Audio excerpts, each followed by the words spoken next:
Eu já vou passar a palavra para o nosso querido Jorge Alahá, para ele fazer aquela explanação inicial de alguns minutinhos, e aí a gente vai para o Pinga Fogo, as perguntas. Jorge, mais uma vez, obrigado e é com você, meu amigo. Olá, boa noite para todos os que nos assistem.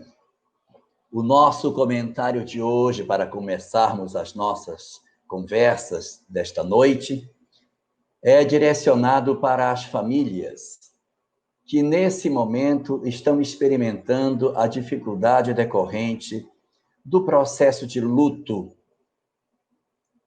que é consequência desse fenômeno da pandemia que estamos passando. Estamos hoje no país com uma quantidade significativa de pessoas que estão perdendo seus entes queridos para a doença que tem se alastrado de maneira muito significativa no nosso país e no mundo como um todo. E não somente aqueles que estão perdendo seus parentes em função do Covid-19, mas todas as famílias que, de uma forma ou de outra, estão perdendo seus entes queridos. Neste particular, a doutrina espírita nos esclarece que, diferentemente daquilo que nós nos costumamos a aceitar, a vida, na verdade, não termina no túmulo. A vida prossegue sempre. E a imortalidade da alma, um dos princípios mais essenciais, basilares da doutrina espírita, é o grande instrumento de consolo que o Espiritismo possui para esses nossos dias de sofrimento. Consolo por diversos aspectos. Consolo por entendermos que temos uma alma, que não somos apenas o corpo que observamos, mas somos dotados de uma parte imaterial, sobrevivente à morte, sobrevivente a todas as coisas, e que conserva a sua individualidade e que, portanto, após aquilo que nós chamamos de morte, mas que o Espiritismo conceitua como sendo desencarnação, nós continuaremos a ser quem somos. Continuaremos a demonstrar amor pelas mesmas pessoas. Continuaremos a ter os mesmos valores e as mesmas conquistas intelectuais e morais. Ou seja, a vida prossegue para sempre. E essa verdade não é uma verdade apenas da doutrina espírita. É uma verdade que atravessa os séculos e os milênios, porque desde as épocas mais remotas, essa verdade já era sabida. O que o Espiritismo faz é sacudir a nossa descrença, é acender em nós a certeza da imortalidade, que transforma as nossas existências. Porque a partir do momento em que eu descubro que eu sou, sim, uma alma imortal, muitas coisas se transformam no meu existir. A primeira delas é a dimensão dos problemas que temos. Quando eu acho que eu sou apenas corpo, os meus problemas tomam absolutamente toda a dimensão do meu ser. Mas quando eu descubro que, na verdade, eu sou mais do que o corpo, eu consigo perceber efetivamente que as coisas que nós atravessamos na vida são apenas passageiras. Nós descobrimos que a grandiosidade dos nossos problemas, elas diminuem à medida que eu compreendo que eu sou muito maior do que esta existência carnal que eu estou tendo. A partir daí, eu considero que aquilo que passo é apenas um pequeno e estreito espaço de tempo naquilo que nós chamamos de vida, que é muito maior do que a existência corporal. Nossas vidas imortais caminharão pelo infinito, e isso faz com que o primeiro sentido de consolo que nós temos é a respeito da grandeza daquilo que nos desagrada. Tudo isso perde muito da representatividade. A segunda coisa que modifica nas nossas vidas é que as pessoas que nós não gostamos e que nós queremos nos vingar, que nós odiamos, elas também não morrerão. Por isso, nós precisamos mudar as nossas vidas, transformar os nossos corações para sermos almas libertas, Se não fosse essa compreensão, nós poderíamos ser espíritos muito mais amargos. Mas ao descobrirmos a imortalidade da alma e a grandeza de tudo que significa viver para sempre, os nossos conceitos sobre perdão, eles se alteram profundamente. Mas talvez nada que a imortalidade da alma nos traga de consolo seja mais extraordinário do que a compreensão de que os nossos entes queridos vivem, de que a morte não tem o poder para separar os corações que se amam, e que os nossos filhos, que nos precederam na viagem para o mundo espiritual, esses nos aguardam. Esses que constituíram as nossas famílias corporais, com a morte, passam a ser das nossas famílias espirituais, grupos perenes de espíritos que se amam e que se gostam. Nossos filhos, nossos parentes, aqueles a quem amamos permanecem vivos a nos aguardar para o momento sublime do reencontro no mundo dos espíritos. Não cabe, pois, a nós o desespero, cabe a saudade. Não cabe a blasfêmia e o apego excessivo, mas a reflexão sobre a mudança dos nossos dias em favor de uma compreensão mais plena. E não cabe a ruptura com o nosso futuro, olhando apenas para o passado, porque por sermos almas imortais, precisamos dar sentido às nossas existências. E mesmo com a amarga dor da perda dos entes queridos, com o consolo da imortalidade que o Espiritismo nos concede, nós conseguimos a força suficiente para nos levantarmos diante da vida, e ainda que tenhamos os corações feridos e sangrando, estamos, depois de passado o nosso período de luto, aptos para retornar à estrada e continuarmos a semeadura do bem para a qual fomos convocados, cuidando dos nossos entes queridos, agasalhando debaixo do nosso seio aqueles que Deus nos confiou e permitindo a cada um de nós o grande trabalho de transformação íntima, que é a convocação maior que a vida nos faz, a despeito das provas que nós possamos atravessar. Então, que nesses dias de dor, que nós relembremos o sentido da imortalidade, que nós recordemos a grandeza do que significa esse existir. E se isso se torna para nós uma imagem apagada, recordemos Jesus no domingo pela manhã, do fulgor de um jardim extraordinário, vencendo a morte e saindo do sepulcro e anunciando a Maria de Magdala que ele havia vencido todas as dificuldades da vida. Vai, Maria, e diz aos meus irmãos que eu os aguardo na Galileia. Que a certeza da imortalidade retire de nós as angústias mais pesadas e que, através do consolo que o Espiritismo possa nos conceder, façamos uma nova história. Comecemos de novo, reequilibremos os nossos passos, enxuguemos as nossas lágrimas, tenhamos saudade, mas marchemos em frente, seguindo na certeza de que os nossos amados nos aguardam para o reencontro feliz do futuro próximo. Muito bem, Jorge Alahá. Ouvindo você fazendo essa fala inicial, a gente percebe, porque a gente tem muitas pessoas que estão nos ouvindo agora ou vão ouvir depois, e elas não sejam espíritas, né? Então, assim, o sentimento de dor, aquele momento do luto, ele faz parte mesmo, né?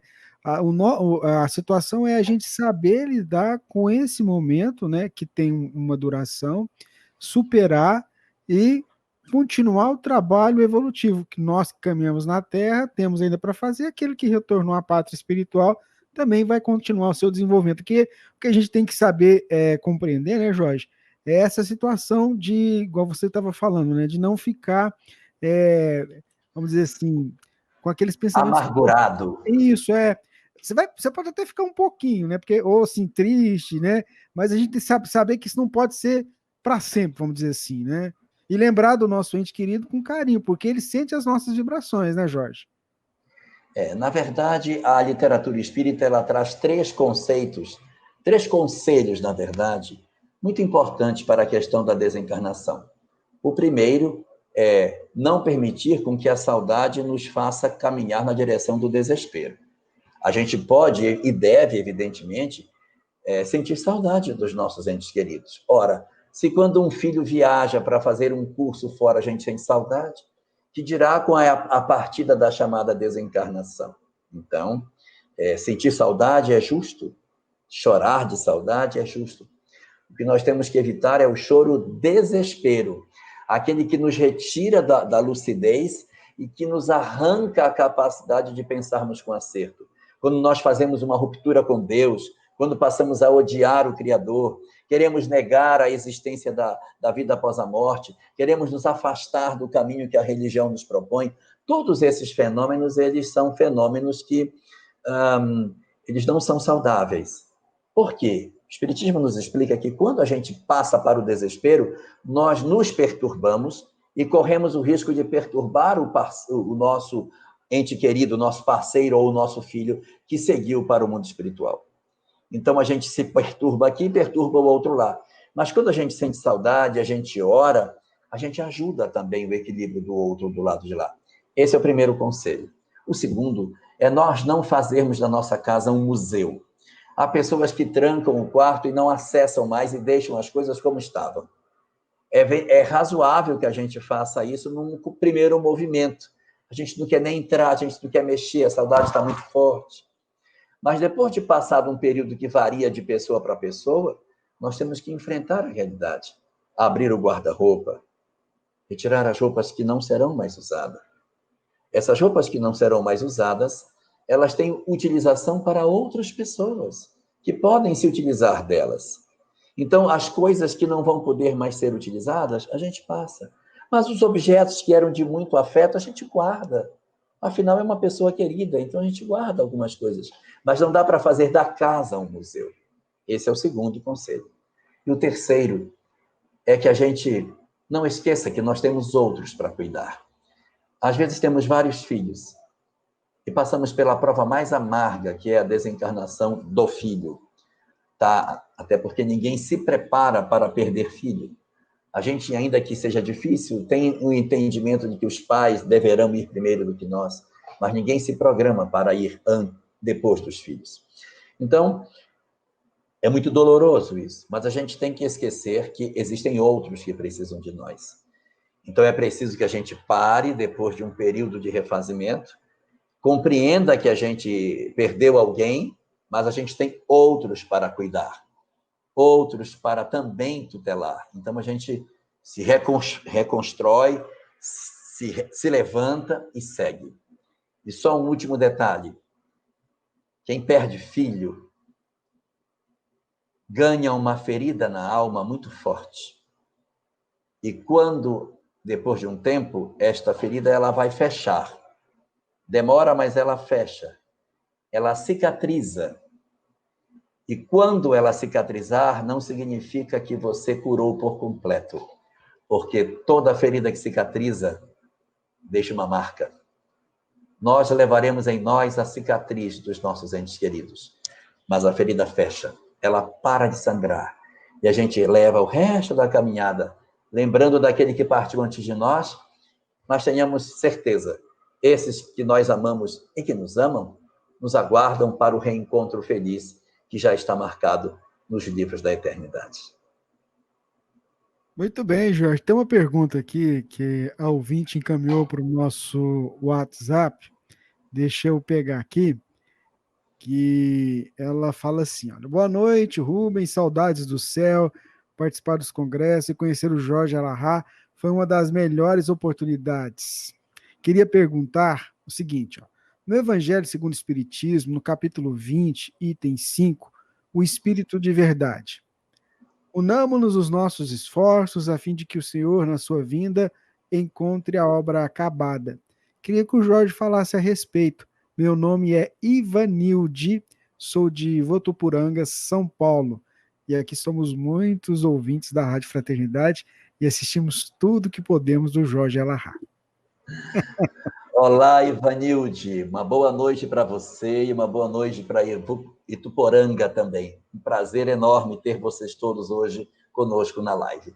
Realmente, quando esta frase está colocada em português, ela pode dar um duplo sentido. Por quê? Porque alguém maldosamente pode pegar esse trecho e ler assim: Irmãos, unamos os nossos esforços, a fim de que o Senhor, quando chegar, encontre acabada a obra, encontre a obra destruída. Mas essa é uma leitura em função da pobreza do português. Porque quando nós tomamos isso em outros idiomas, e eu já tive o cuidado de observar, está encontre a obra concluída e não acabada no sentido de arrasada. Mas esse detalhe é importante porque algumas pessoas, de posse do desejo de fazer com que a mensagem se propague, com que a obra cresça, pode cometer equívocos. Nós cometemos equívocos no desejo de divulgar a mensagem. Nós tomamos decisões que são, às vezes, infelizes, na ilusão de que estamos fazendo o que é mais certo. Então, é preciso que a gente tenha sempre em mente se o que eu estou fazendo para divulgar a mensagem realmente é positivo ou se eu não estou me perdendo na tentativa de divulgar, eu estou atrapalhando a mensagem. E certamente vocês vão dizer, e como é que eu vou saber se eu estou atrapalhando ou não? É só ver a sequência desse texto. Depois desse trecho, tem lá embaixo uma perguntinha que é feita aos espíritos. E como vamos saber aqueles que se direcionaram pelo bom caminho e os que se perderam? Ou seja, mas se isso é o certo, como que eu vou saber se eu estou? E então os espíritos respondem que nós saberemos pelo propósito que essas pessoas têm, pela capacidade que eles têm de espalhar o bem, o amor, de consolar pessoas. São movidos pelo desinteresse, eles não têm interesse pessoal. Então, esses são os indicativos dos que estão efetivamente trabalhando para concluir a obra. Os que trabalham para que a obra vença outras ideologias, esmagando, teimando, conflituando, provocando a cisânia, o esgarçamento das relações, a pretexto de levantar uma bandeira que defende a imortalidade, mas com o coração pesado, eles não serão identificados pela capacidade de consolar. Esses estarão incluídos naquela leitura equivocada que se pode fazer do texto, em que se diz: e quando o Senhor chegar, encontre a obra liquidada, destruída, ou seja, acabada. Esse não é o objetivo dos que querem o progresso da humanidade. Então, unamos os nossos esforços, todos os esforços que pudermos, apoiados no quê? No bem que se propaga, no consolo que se espalha aos aflitos, na preocupação de não termos interesse pessoal nas coisas, porque esses são os indicativos de que estamos trabalhando efetivamente para que, quando o Senhor chegar, encontre a obra concluída, terminada. Muito bem, ótimo. Olha só, tem uma ouvinte nossa, ela diz assim: estou ouvindo aí agora ao vivo. Ela é a Fernanda Leda, lá de Fortaleza, no Ceará. E ela mandou aqui no WhatsApp da rádio o seguinte: olha, porque mesmo com todos, como todos nós espíritas, sabendo que o planeta está passando por um momento de transição, todo dia vejo mais e mais desvios de verbas de hospitais e tudo relacionado à saúde? Pergunta da Fernanda, que está lá em Fortaleza, Jorge. Boa noite, Fernanda Ledo. Boa noite, Fortaleza. Um prazer ter vocês conosco. Olha, esse assunto ele resvala um pouco para fora daquilo que a doutrina espírita em si tem para tratar, porque já se espraia para cima das questões do comportamento num aspecto mais político. E a doutrina espírita, ela procura, tanto quanto lhe seja possível, ficar longe das discussões partidárias. Mas, discutindo a questão da imperfeição humana, a gente pode conversar. O que caracteriza o mundo de provas e expiações é exatamente a massa de espíritos que tem uma dificuldade muito grande de mudar. Esse é um dos traços dominantes dos espíritos perturbados que ocupam os mundos de provas e expiações e dos quais nós fazemos parte.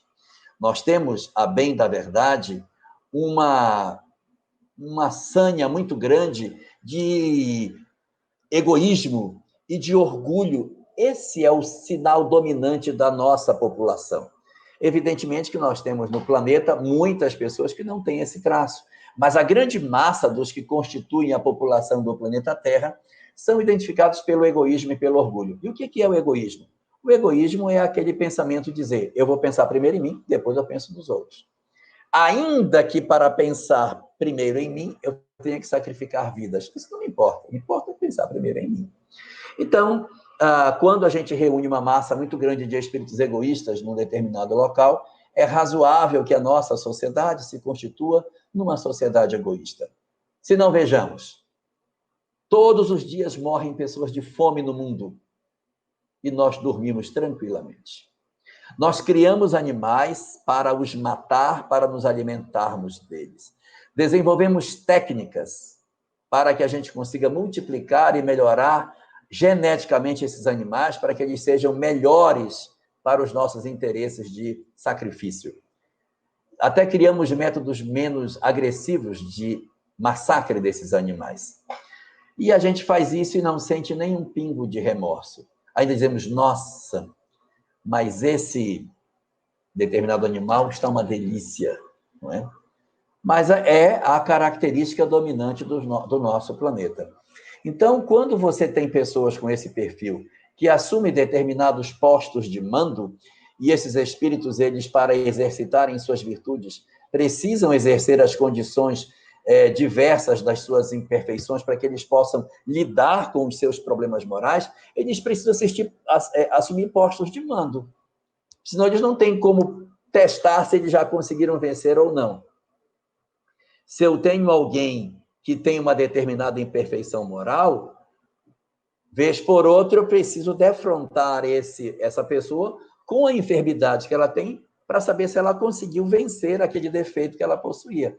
E esses indivíduos, eles são levados a assumir determinados postos exatamente para o exercício das suas condições espirituais. E nós, então, que constituímos a sociedade, de certa maneira, temos um conjunto de responsabilidades coletivas em função da legislação que nós facilitamos com que elas sejam constituídas. Portanto, esses indivíduos, eles respondem por aquilo que eles fazem, eles serão responsabilizados espiritualmente, independente da questão legal, eles serão responsabilizados espiritualmente pelo que fazem, e nós, coletivamente, assumiremos uma parcela pequena de responsabilidade de forma coletiva, exatamente pelo fato de nós constituirmos uma sociedade que, até certo ponto, ela se torna conivente com esse tipo de situação.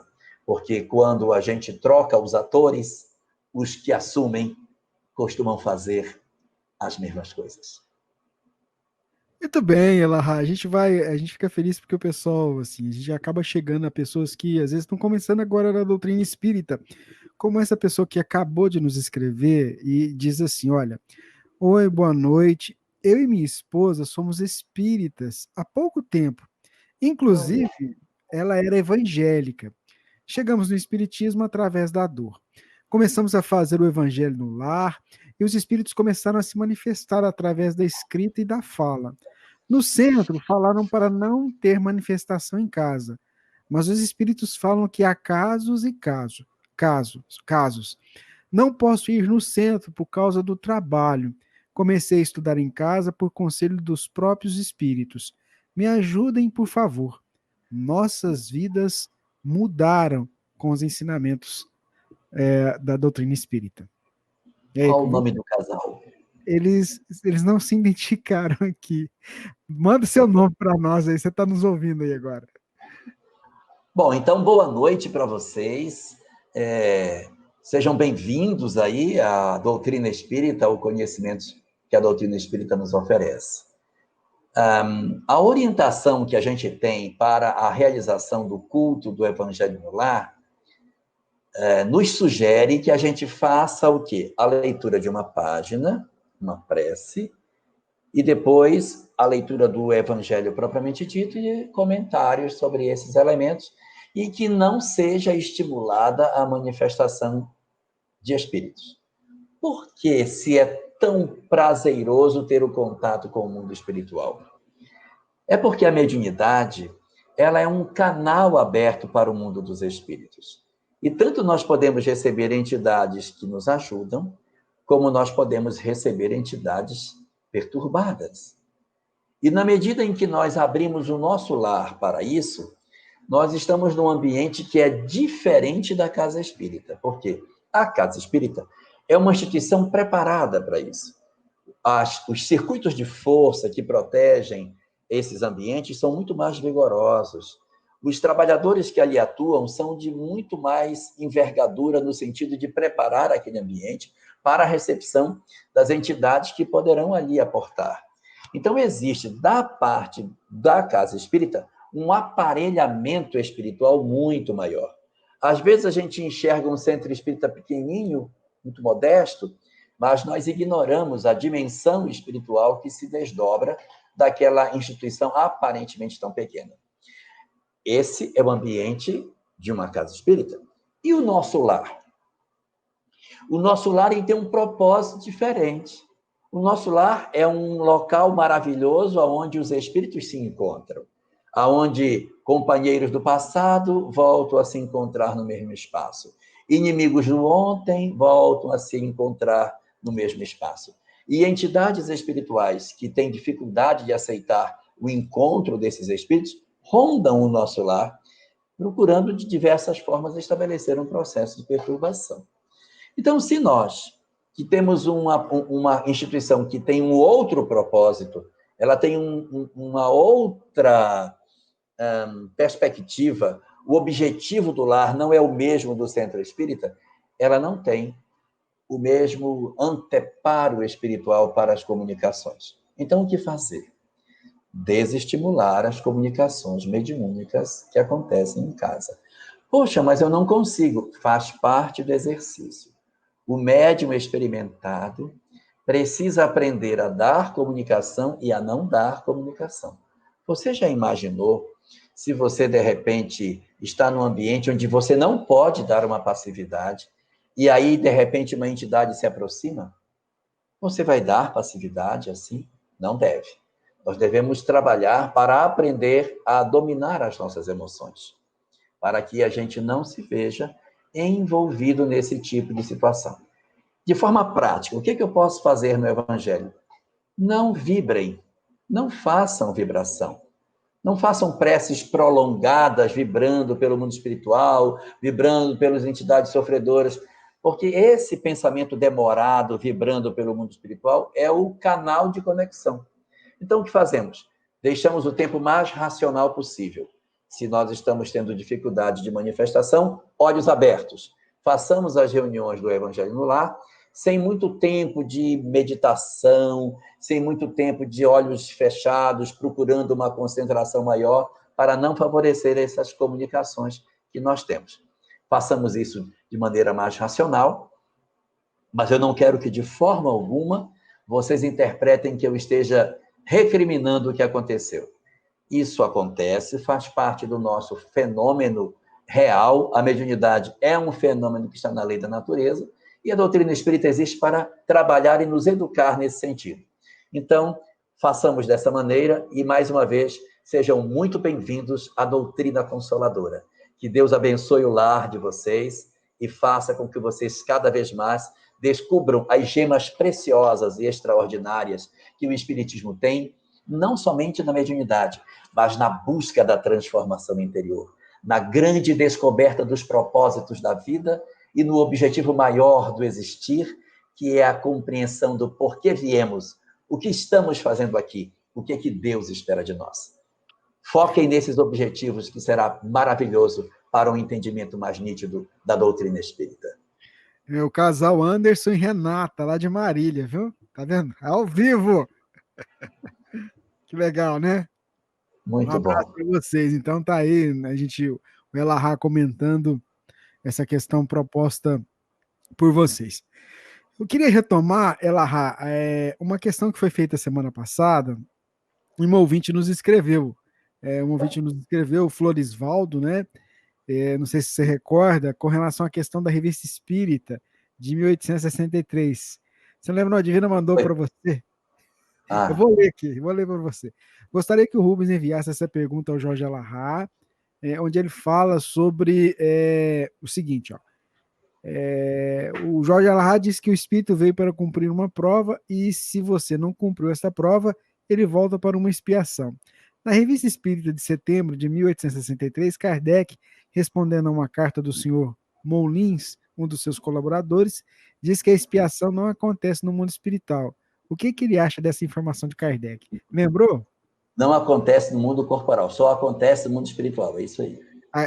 O que ele acha dessa informação? Como é que é? Só Repete. acontece no mundo espiritual. Então tá certo. Rubens e Jorge, não poderei ver ao vivo, mas deixo meu pedido. Peça para o Jorge falar sobre o bem e o mal da pergunta Não, eu 629. quero, eu quero Você quer falar? voltar. Então vai. Claro, Então vai, manda ver. Então vamos lá. A Revista Espírita. Foi falha minha, gente. Florisvaldo. O Florisvaldo perguntou da Revista Espírita. Ok. Florisvaldo, boa noite. Muito boa pergunta.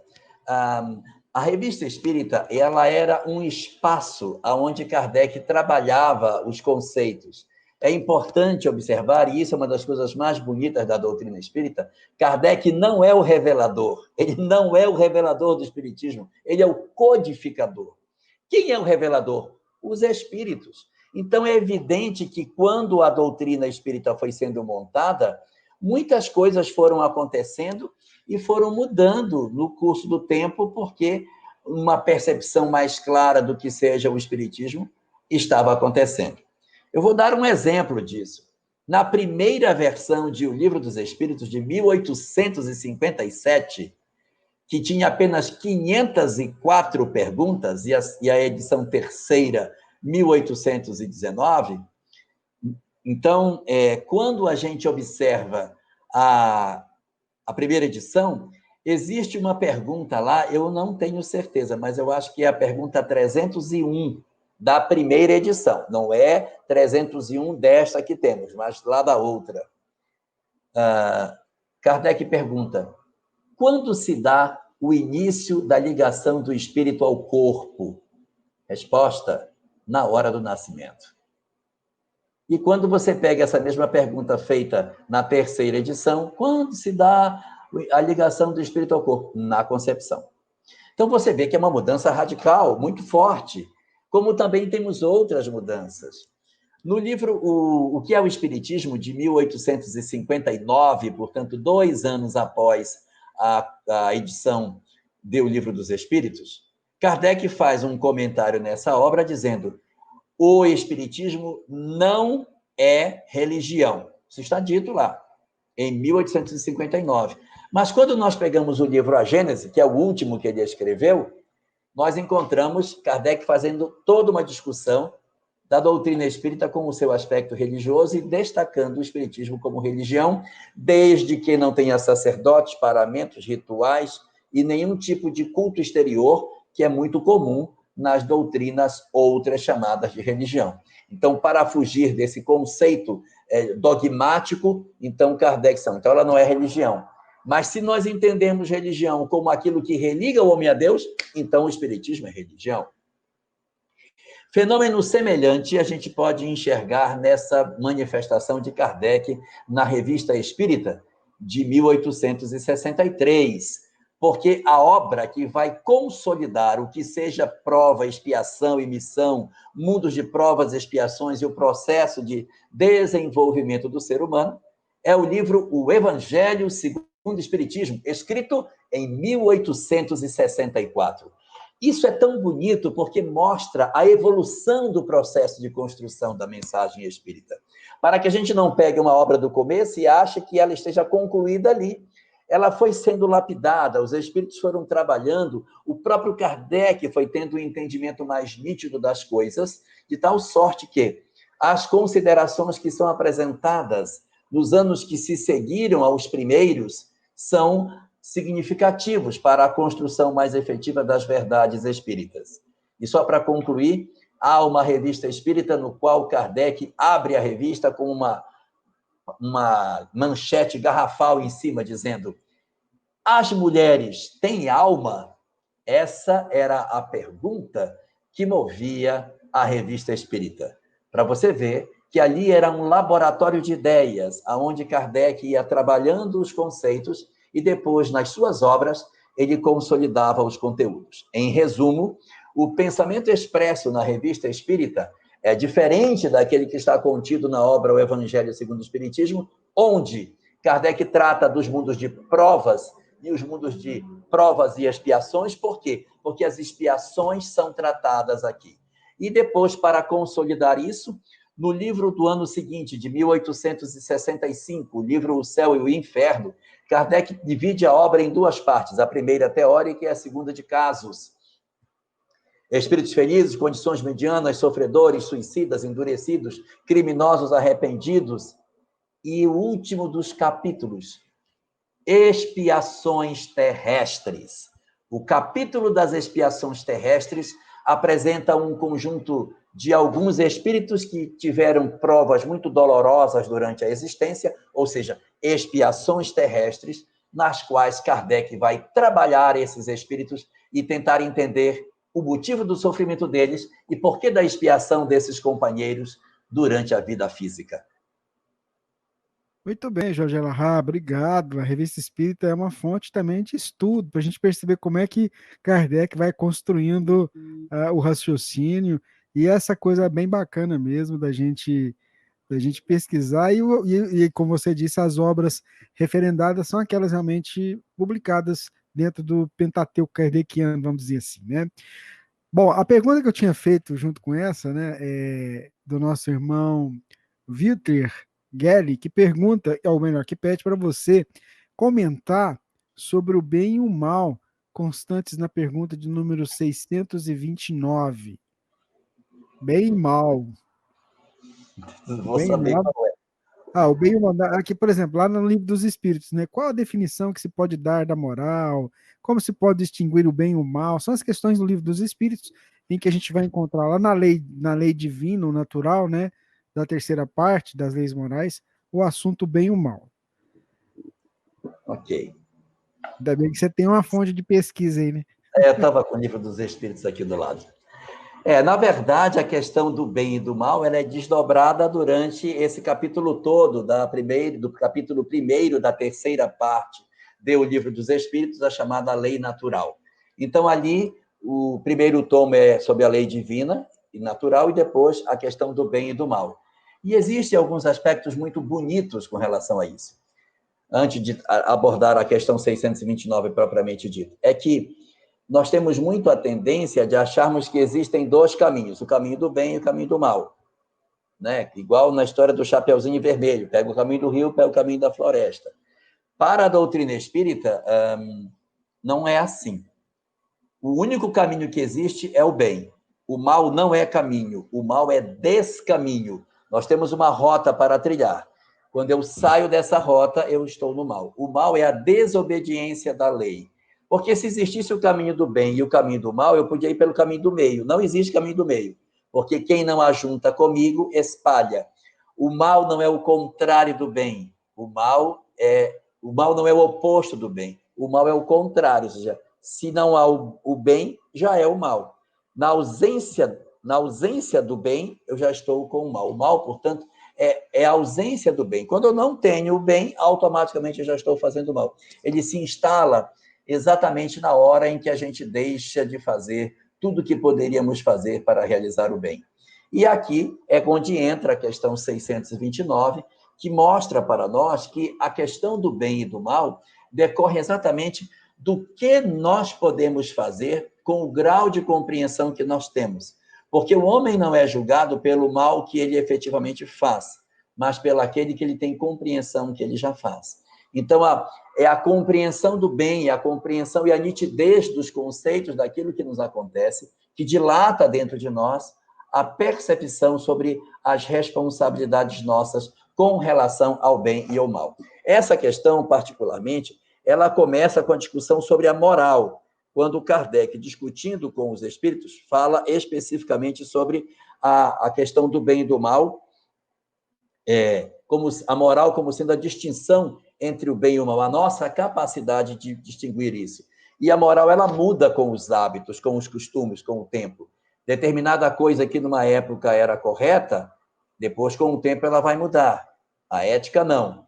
Então, quando a gente tem a compreensão do que seja o certo e o que seja o errado, o nosso conceito de certo e de errado ele vai naturalmente se transformando, se modificando a cada dia. Então, quanto mais a gente faz aquilo que está previsto na lei de Deus, tanto mais a gente se identifica com o bem. E a consequência da identificação do homem com o bem é a felicidade. No dizer da doutrina espírita, o mal é exatamente a desobediência da lei. Então, quando eu desobedeço a lei, eu sofro. O sofrimento é a consequência disso. Quando eu obedeço a lei, eu me sinto mais confortado do ponto de vista moral, e isso faz com que eu sofra menos.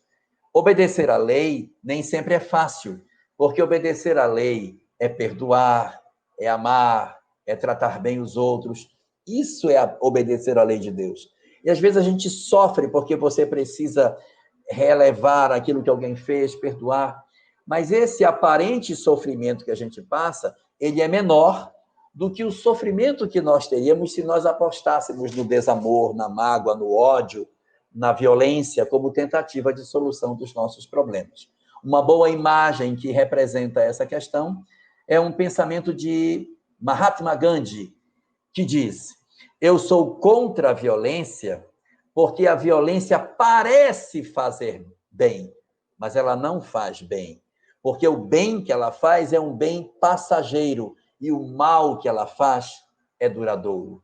Então, quando eu agrido alguém, eu digo, nossa, me senti bem porque eu agredi, agora estou aliviado. Então, o mal faz um bem temporário. Perdão, o mal faz um bem temporário, mas o verdadeiro bem faz o bem duradouro. Quando a gente faz o mal, você se sente bem por um pouco de tempo, mas vai sofrer muito mais tempo para poder tirar aquele mal de dentro de você. Então, nesse sentido, a mensagem que está contida na questão 629 é para que nós atentemos para o cumprimento da lei de Deus como sendo um instrumento ideal para alcançarmos a nossa felicidade e a libertação nossa definitiva das nossas imperfeições morais.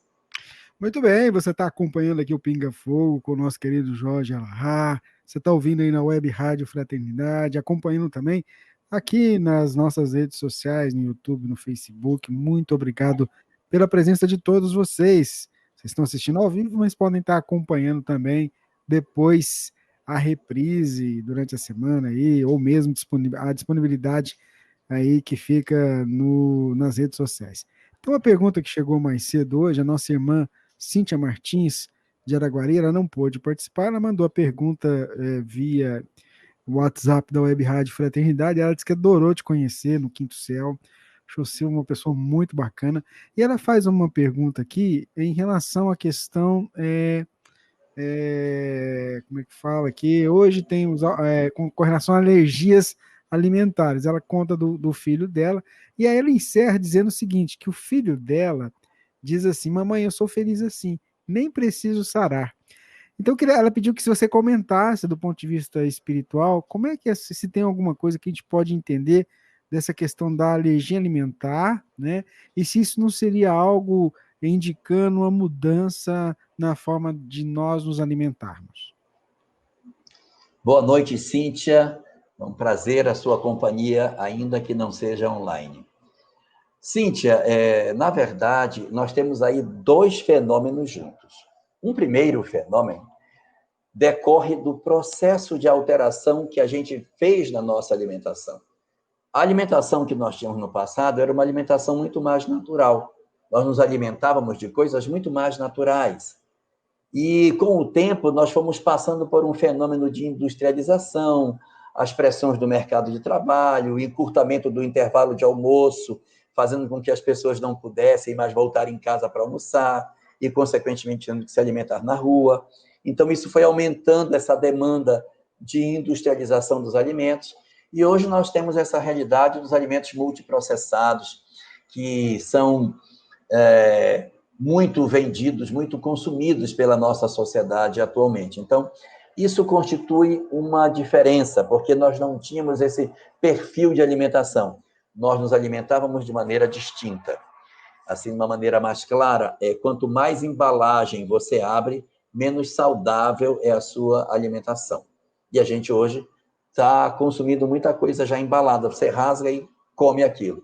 Então, esses elementos, eles possuem, evidentemente, uma série de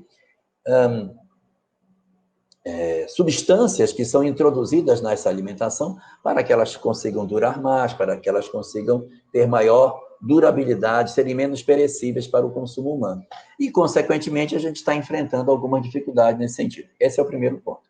O segundo ponto que a gente observa é o fenômeno da alteração genética que a gente vem produzindo nos alimentos, tanto vegetais como animais, em que a gente vem na tentativa de melhorar a produtividade, garantir uma enxertia mais produtiva, ou um animal que possua determinadas características físicas que são mais adequadas ao processo de zootecnia ou da produção mesmo desses elementos, a gente começa a enfrentar um aumento excessivo da preocupação com esses aspectos mercadológicos da alimentação. Então, quando você junta esses dois fatores, quais sejam um excesso de industrialização e, ao mesmo tempo, um fenômeno progressivo de alteração genética desses elementos, você constitui um conjunto de alimentos que não são conhecidos das gerações passadas. Nós somos uma geração que está fazendo uma verdadeira revolução no fenômeno da alimentação. E aí, nós começamos a perceber que muitas pessoas vêm desenvolvendo essas alergias. É lógico que não cabe a nós, na discussão da doutrina espírita, investigar os fenômenos alergogênicos, o que está acontecendo, isso não é papel nosso. O que é papel nosso é refletir do ponto de vista espiritual dessa experiência. O que podemos tirar de lição daí? É que tudo que nos ocorre, que nos impulsiona para o processo de sofrimento, que é esse que estamos passando da alimentação, nos indica que nós precisamos repensar o nosso modelo alimentar. O mundo precisa repensar a forma como se alimenta. Precisamos redescobrir algumas coisas que a gente perdeu. Nós precisamos reinventar a nossa forma de nós nos alimentarmos, porque a gente vem cada vez mais se distanciando disso. Então, você observa um exército de pessoas bastante numeroso se deslocando na tentativa de ter uma alimentação cada vez mais pronta, mais direta, e um outro grupo que vem crescendo, questionando esse modelo, querendo implantar uma nova ordem de alimentação. Isso é muito interessante, que é um indício do processo de transformação que nós estamos passando. Nós estamos vivendo uma transição. E o que é a transição? A transição é caracterizada por duas verdades convivendo juntamente. Então, nós temos um pessoal ainda focado numa alimentação mais tradicional, ou ainda querendo, de certa forma, uma alimentação voltada para um excesso de industrialização, e um outro, não, eu não quero mais isso. Eu quero produzir o meu próprio alimento, eu quero fazer as coisas do jeito que eu quero fazer, para que eu me sinta mais saudável. E muitas pessoas, como o seu filho, Cíntia, também estão fazendo essa opção de abandonar determinados alimentos e não sente sofrimento com isso. E às vezes eu pergunto para essas pessoas, você não se sente incomodada por deixar de ter esse tipo de alimentação? A minha esposa mesmo, ela hoje não consome trigo nem leite. E eu pergunto, mas você não se entristece de não poder consumir? E ela responde, quando eu vejo o benefício que eu tenho em não consumir esses produtos, eu não sinto falta, porque eu sei o benefício que eu tenho em não consumir mais aquilo que me fazia mal. E assim também a gente vai fazendo. À medida que a gente vai revendo as nossas alimentações, no sentido da própria carne, reduzindo o consumo desse tipo de expediente, fazendo nós mesmos o nosso próprio alimento, consumindo coisas mais próximas de nós, a gente vai sentindo um prazer muito maior de realizar as nossas coisas. E aí, só para concluir, eu queria resgatar uma frase que a Irvênia gosta muito. A frase é, abre aspas, sede para os animais aquilo que os anjos são para vós. A nossa querida Ivênia, fantástica. A gente vai marcar um dia para ela estar aqui com a gente conversando também, hein? Vou pedir a Divina para depois a gente tentar uma data e ela participar de uma dessas lives aí que a gente tem. Ah, Socorro, lá de São Paulo, perdão, Socorro, deixa eu me ver aqui, a Fernanda Velar, de Manhuaçu, Minas Gerais. Adora você aqui, deixou um recadinho aqui, muito bacana, viu? Obrigado também, viu? Ela dizendo que tem 2 filhos que residem no estado de São Paulo. Bom, vamos lá, mais uma pergunta. São muitas perguntas. A gente acaba tendo que fazer uma seleção aqui. Tem uma pergunta, Elahá, que nos chegou antes do início do programa. Uma pessoa, ela não se identificou, mas ela pede para ver sim o seguinte, ó. É, data limite, ETs, OVNIs. O que o Espiritismo tem a nos dizer sobre esses assuntos? Vamos lá. Primeiro, sobre data limite. Para a doutrina espírita, não há data limite. Porque se existisse uma data limite, o livre-arbítrio não existiria. Nós não temos, no conceito daquilo que o Espiritismo nos aponta, nenhuma data marcada. No Livro dos Médiuns, no item 267, parágrafo 8º, onde Allan Kardec analisa a identidade dos espíritos, ele diz que uma das características dos espíritos que são levianos é a facilidade com que eles predizem acontecimentos dos quais não nos é lícito saber.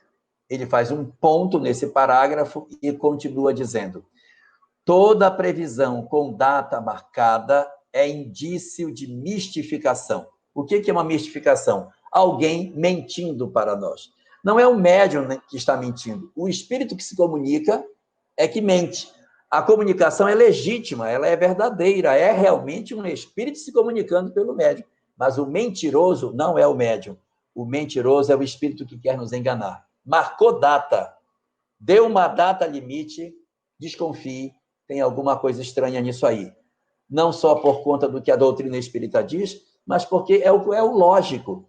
As transformações no planeta, elas não se dão num virar de chave. Elas se dão muito lentamente. Elas são como o abrir de uma flor. A cada momento ela vai abrindo, vai abrindo, vai abrindo, até que a flor se abre. Em que momento que a flor abriu? Eu não sei dizer. Porque ela vai abrir tão lentamente que a gente não sabe quando vai acontecer. E especificamente sobre a transição planetária, a regeneração do planeta não vai acontecer no estalar de dedos. Vão surgindo ilhas de regeneração. Aqui tem um grupo que regenera, ali tem outro, ali tem mais uma outra experiência. Essas experiências, essas ilhas, elas vão se tornando mais numerosas, elas vão crescendo e vão se encostando. E quando você perceber, as ilhas que eram isoladinhas cresceram, se multiplicaram e aumentaram de tamanho, que elas passaram a ser a maioria. Quando isso acontecer, não precisa ser a totalidade do planeta, mas quando a maioria dos lugares se caracterizarem pelo perfil dos espíritos de regeneração, aí sim nós podemos dizer que a regeneração efetivamente se implantou no planeta. Então, sobre data limite, essa é a questão. Sobre ETs e OVNIs, muito bem. A doutrina espírita, ela considera que os espíritos, eles não são pertencentes à Terra. Isso está na questão, se não me engano, 76 do Livro dos Espíritos, onde define que os espíritos são os seres inteligentes que habitam o universo. Nós não pertencemos à Terra, nós pertencemos ao universo. Nós estamos na Terra por uma circunstância, movida por 2 elementos. O nosso grau de evolução é parecido com o da Terra, e segundo, os nossos amores estão aqui. Se nós não tivermos mais o grau de evolução parecido com o da Terra, ainda que os nossos amores estejam, se nós não pudermos mais ficar, a gente vai embora, ainda que os amores estejam. Não estamos acompanhando, não. Os amores ficam, a gente vai. E existem outros mundos semelhantes à Terra. Por que a gente não vai encarnar em outros mundos? Porque nossos amores estão aqui. Então, a conjunção dos nossos amores e do nosso grau de evolução é que tornou conveniente a nossa encarnação na Terra. Mas todos nós somos espíritos do universo. A Terra é um momento da nossa história. Nós podemos estar aqui há 5 mil, sei lá, 10 mil anos, não sei, menos, não faço ideia. Mas se a hora que a gente não tiver mais o grau de evolução compatível, seja para mais ou seja para menos, a gente pode migrar para um outro planeta. Então, na doutrina espírita, essa questão de extraterrestres, ela se caracteriza muito mais por espíritos e não como indivíduos encarnados de outros mundos que nos visitam como encarnados. O que não quer dizer que esses fenômenos não venham a acontecer. É possível, sim, que determinadas entidades encarnadas de outros planetas nos visitem, estejam no nosso mundo, possuam meio de transporte para chegarem aqui, estarem conosco, plenamente possível. Mas ETs e OVNIs não constituem objeto de estudo aprofundado da doutrina espírita. Apenas trabalhamos que existem, é possível, há vidas em outros mundos, essa presença encarnada de outros planetas é possível, mas a ênfase dos extraterrestres na Terra não é, na verdade, como espíritos, como encarnados, mas como espíritos. Os espíritos migrando de um lugar para outro lugar chegam à Terra. Muitos de nós aqui podemos ser espíritos não originários da Terra. Viemos de outros planetas para estarmos aqui. Seríamos, portanto, ETs, extraterrestres. Só para concluir, tem um rabino muito conhecido da área da Cabala, que ele diz, brincando, ele diz o seguinte, que todos nós somos ETs, todos somos extraterrestres, porque moramos do lado de fora da Terra. Só a minhoca é que não é ET porque mora do lado de dentro.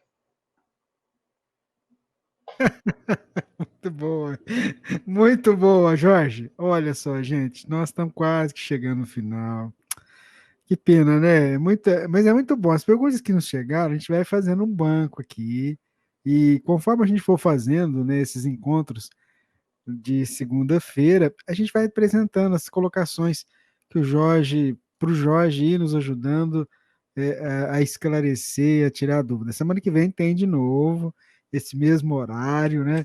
Enquanto o Jorge for tendo tempo lá e tendo agenda, a gente vai pelo menos uma vez por semana criando esse vínculo que ficou muito bacana. E assim, uma coisa bem descontraída para a gente realmente buscar o aprendizado. Jorge, vou te passar a palavra para você, se você quiser fazer um resumão ou acrescentar alguma coisa, e aí você vai fazer aquela prece para nós hoje. E tem um pedido que nos chegou aqui para que você, na prece, direcionasse vibrações em favor dos professores, do pessoal da área de educação. Chegou aqui para a gente, viu? Então eu passo a palavra para você, você faz as suas considerações e já chama a gente para a prece final aí do nosso encontro de hoje. Tá bom. Queria só encerrar as minhas palavras de hoje, resgatando um pouco daquilo que eu comentei no princípio. Que a gente não permita com que as notícias ruins, as dificuldades que a gente observa acontecendo na nossa sociedade, que isso nos seja mais forte do que a nossa certeza da proteção de Deus. Que a gente não perca a rota, que nós continuemos firmes no nosso caminho. Existe uma passagem no livro do Êxodos, quando o povo de Israel havia saído do Egito e caminhava na direção da Palestina, logo depois que eles saíram do Egito. Então, eles vêm caminhando e Deus, a voz que falava com Moisés, determina que eles sigam. Só que eles estão seguindo na direção do mar. Só tem o mar à frente, eles estão andando, só tem o mar. Do lado esquerdo é deserto e do lado direito também é deserto. E eles estão andando por um caminho seguindo na direção do mar. Nisso, o exército do faraó aparece lá atrás, levantando poeira para tentar destruir os hebreus que haviam saído sem arma, sem nada, apenas com o desejo de ir para um outro local. O povo, então, se desespera de uma maneira terrível. Existe um pânico dentro da população. E Moisés, preocupado em tentar manter a lucidez do povo, nesse momento eu vou me retirar para orar. Aí ele se retira e diz, Senhor, o que eu faço? É deserto à esquerda, deserto à direita, o mar à frente e o exército do faraó no fundo. Se nós continuarmos caminhando, a gente vai bater dentro do mar, vamos morrer afogado. Se formos para o lado esquerdo ou direito, teremos o deserto. E se ficarmos parados, o faraó vai nos destruir. Senhor, o que é que eu digo para o povo? E está no texto bíblico. O Senhor virou-se para Moisés e disse, diga ao povo de Israel que marche. Então tragamos para o nosso momento isso. Que nós marchemos também. Nós temos um Senhor extremamente diligente e cuidadoso, que nos cuida, e ainda que pareça que o exército do faraó pode nos alcançar, o mar vermelho lá na frente pode se abrir de acordo com a nossa fé e nós atravessarmos para um local seguro. A imortalidade existe. Deus cuida de todos os seus filhos. E o amor é o maior dos seus atributos. Ele não vai deixar nenhum dos seus filhos desamparados. Vamos orar? Vamos orar? Vamos lá.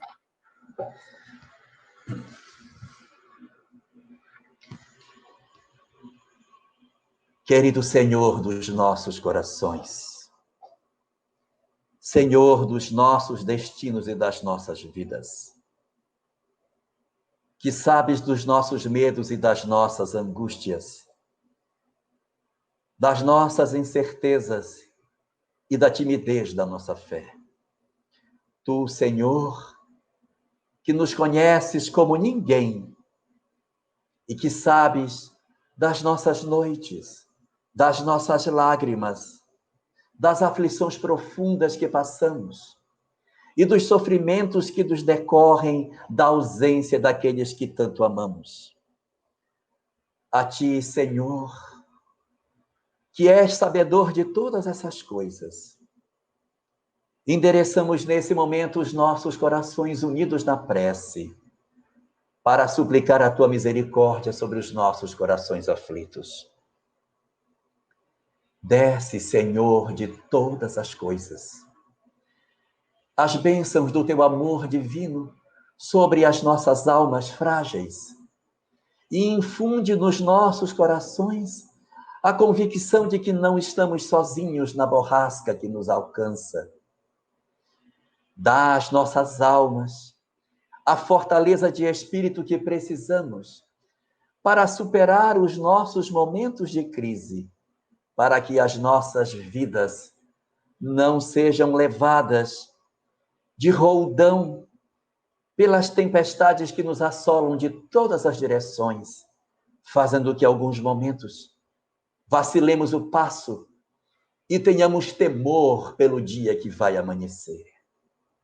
Ó Senhor, Tu que nos guardas há tantos anos, há tanto tempo, há tantos milênios, Tu que nos criaste e que acompanhas o nosso desenvolvimento diligentemente a cada instante, não permite, Senhor, que a nossa fé se enfraqueça.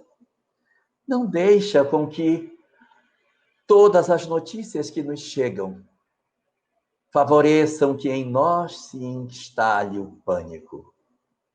Mas permite-nos a proximidade maior com os nossos mentores espirituais. Permite que os nossos corações sintonizem com aqueles que nos tutelam, para que eles revigorem os nossos melhores propósitos, fortaleçam o nosso ânimo diante das dificuldades que temos. E assim, possamos de maneira resoluta melhorar o nosso equilíbrio íntimo, asserenar as nossas almas e, dessa maneira, auxiliarmos no asserenar dos nossos familiares, daqueles que Tu nos deste para conviver. E de igual forma, Senhor, transforma-nos em elementos capazes de contribuir na sociedade em que vivemos, auxiliando a transformação do nosso mundo pelo exercício profissional que temos, pela possibilidade que temos, Senhor, de contribuir na paz do mundo do amanhã. Desce assim as tuas bênçãos sobre todos os profissionais do planeta, sobre todos aqueles que exercem as suas atividades profissionais, independente de quais sejam, que todos sejam abençoados pelo teu amor. Protege, Senhor, os profissionais da área da saúde, que estão expostos nos hospitais e em todas as unidades que socorrem todos os do nosso planeta. Desce o teu amor e a tua proteção sobre os dirigentes da nação, sobre os políticos, os administradores públicos. Abençoa esses homens para que tomem decisões acertadas. Protege de igual forma todos aqueles que têm a sua responsabilidade, cuidar da vida de muitos outros através de suas empresas. Protege os empresários, Senhor. Abençoa os homens de negócios, para que eles tenham lucidez nas suas decisões, para que consigam exercer com mais lucidez aquilo que têm para realizar com sua força de trabalho. Protege os pequeninos, os empreendedores pequenos, para que eles não percam a fibra, não percam a fé e permaneçam firmes apesar das dificuldades que a nossa sociedade hoje apresenta. Protege, Senhor, todos os professores do nosso país. Abençoa os profissionais que têm a condição de exercer a liderança nas salas de aula, para que eles levem conforto e consolo e paz de espírito para todos os seus alunos. E de igual forma, Senhor, te rogamos que não protejas somente o Brasil, mas que derrames as tuas bênçãos sobre a terra inteira, abençoando todas as nações da terra, trazendo serenidade e harmonia para todos os países do nosso planeta. Protege os cientistas, Senhor. Abençoa os homens de gênio e faze com que notícias positivas, alvissareiras, venham no amanhã que já está chegando, para que as nossas almas, repletas da esperança, da guarda que tu tens por todos nós, se robusteça na fé e na certeza de que tu velas incessantemente por todos os teus filhos. E assim, nós te rogamos, protege a todos nós, Senhor, e nos guarda na tua infinita paz. Muito bem, meu amigo Jorge, obrigado pela sua participação mais uma vez. E semana que vem a gente está de novo, hein? Tá certo? Combinado? Muita paz, fica com Deus, viu? Muito obrigado. Obrigado, Rubens. Obrigado a todos que nos assistiram nessa noite.